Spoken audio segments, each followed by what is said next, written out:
സമൂഹ മനസാക്ഷിയെ ഞെട്ടിച്ച നിക്കി ബാട്ടി വധക്കേസിൽ കൂടുതൽ വിവരങ്ങൾ പുറത്ത്. സ്ത്രീധന പീഡനവും ഭർത്താവിന്റെ അവിഹിത ബന്ധവുമാണ് കൊലപാതകത്തിലേക്ക് നയിച്ചതെന്നാണ് പോലീസിന്റെ അന്വേഷണത്തിൽ വ്യക്തമാകുന്നത്. ഭർത്താവ് വിപിൻ ഭാട്ടി, ഭർത്തൃമാതാവ് ദയ, ഭർത്തൃപിതാവ് സത്യവീർ, ഭർത്തൃ സഹോദരൻ രോഹിത് ഭാട്ടി എന്നിവരെ പോലീസ് അറസ്റ്റ് ചെയ്തു. കൊല്ലപ്പെട്ട നിക്കി ഭാട്ടിക്ക് ഭർത്താവായ വിപിന്റെ അവിഹിത ബന്ധത്തെക്കുറിച്ച് അറിയാമായിരുന്നു. കഴിഞ്ഞ വർഷം ഒക്ടോബറിൽ വിപിന്റെ കാമുകി നോയിഡയിൽ ഒരു പരാതി നൽകിയിരുന്നു. വിപിനും സുഹൃത്ത് തുഷാറും ചേർന്ന് തന്നെ ഗ്രാമത്തിന് പുറത്തേക്ക് വിളിച്ചു വരുത്തി ബലമായി വാഹനത്തിൽ കയറ്റി കൊണ്ടുപോയി മർദ്ദിച്ചുവെന്ന് യുവതി പരാതിയിൽ ആരോപിച്ചു.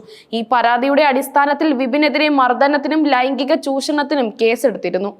2016 വിവാഹിതരായ നിക്കിക്കും വിപിനും ദാമ്പത്യം ആരംഭിച്ച് അധികം വൈകാതെ തന്നെ സ്ത്രീധനത്തിന്റെ പേരിൽ പീഡനം തുടങ്ങി. വിവാഹ സമയത്ത് ഒരു സ്കോർപിയോ കാറും സ്വർണവും ഉൾപ്പെടെ വലിയ തുക സ്ത്രീധനമായി നൽകിയിരുന്നുവെങ്കിലും 36 ലക്ഷം രൂപ കൂടി ആവശ്യപ്പെട്ട് ഭർത്തൃകുടുംബം നിക്കിയെ നിരന്തരം ഉപദ്രവിച്ചു. നിക്കിയുടെ സഹോദരിയായ കാഞ്ചനും ഇതേ കുടുംബത്തിലെ ഇളയ മകനുമായിട്ടായിരുന്നു വിവാഹം. അവർക്കും സമാനമായ ദുരനുഭവങ്ങൾ ഉണ്ടായി. നിക്കിയെ മർദ്ദിക്കുന്നത് പതിവായപ്പോൾ സഹോദരി കാഞ്ചൻ ഇതിൽ ഇടപെടാറുണ്ടായിരുന്നു. കുട്ടികളുടെ മുന്നിലിട്ട് പോലും ക്രൂരമായി മർദ്ദിച്ചിരുന്നതായി ബന്ധുക്കൾ പോലീസിന് മൊഴി നൽകി.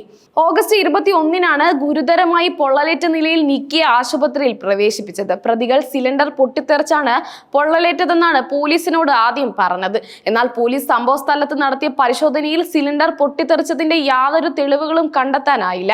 പകരം ഒരു തിന്നർ കുപ്പിയും ലൈറ്ററുമാണ് കണ്ടെത്തിയത്. ഭർത്താവിന്റെ അച്ഛന്റെ കടയിൽ CCTV ക്യാമറകൾ ഉണ്ടായിരുന്നുവെങ്കിലും സംഭവ സമയത്ത് വൈദ്യുതി ഇല്ലാതിരുന്നതിനാൽ ദൃശ്യങ്ങളൊന്നും ലഭിച്ചില്ല. നിക്കിയെ തീ കൊളുത്തിയത് ഭർത്താവും ഭർത്തൃമാതാപിതാക്കളും ചേർന്നാണെന്ന് ദൃക്സാക്ഷിയായ സഹോദരി കാഞ്ചൻ മൊഴി നൽകി. ദേഹത്ത് തീ പടർന്ന നിക്കി പ്രാണരക്ഷാർത്ഥം വീടിന്റെ പടികളിലൂടെ ഓടുന്ന ദൃശ്യങ്ങൾ സമൂഹ മാധ്യമങ്ങളിൽ വൈറലായിരുന്നു.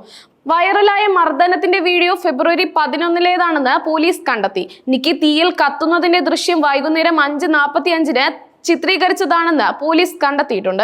ഈ സമയത്തെ അടിസ്ഥാനമാക്കി CCTV ദൃശ്യങ്ങൾ, കോൾ വിവരങ്ങൾ, ലൊക്കേഷൻ ഡാറ്റ എന്നിവ ഉപയോഗിച്ച് ഓരോ കുടുംബാംഗവും എവിടെയായിരുന്നുവെന്ന് പോലീസ് അന്വേഷിച്ചു വരികയാണ്. നിക്കി ജീവൻ ഒടുക്കിയതാണെന്ന് ഭർത്താവ് വിപിൻ മാധ്യമങ്ങളോട് പറഞ്ഞത്. താൻ ഒന്നും ചെയ്തിട്ടില്ലെന്നും ദാമ്പത്യ പ്രശ്നങ്ങൾ മാത്രമാണ് ഉണ്ടായിരുന്നതെന്നും ഇയാൾ പറഞ്ഞിരുന്നു. ഇതിനിടെ തെളിവെടുപ്പിനിടെ പോലീസ് കസ്റ്റഡിയിൽ നിന്ന് രക്ഷപ്പെടാൻ ശ്രമിച്ച വിപിന് പോലീസിന്റെ വെടിയേറ്റിരുന്നു. ഈ കൊലപാതകത്തിൽ രാജ്യവ്യാപകമായി വ്യാപക പ്രതിഷേധമാണ് ഉയരുന്നത്. സ്ത്രീധന പീഡനത്തിനും ഗാർഹിക പീഡനത്തിനും എതിരെയുള്ള ശക്തമായ പൊതുവികാരമാണ് ഈ കേസുമായി ബന്ധപ്പെട്ട് ഉയർന്നു വരുന്നത്.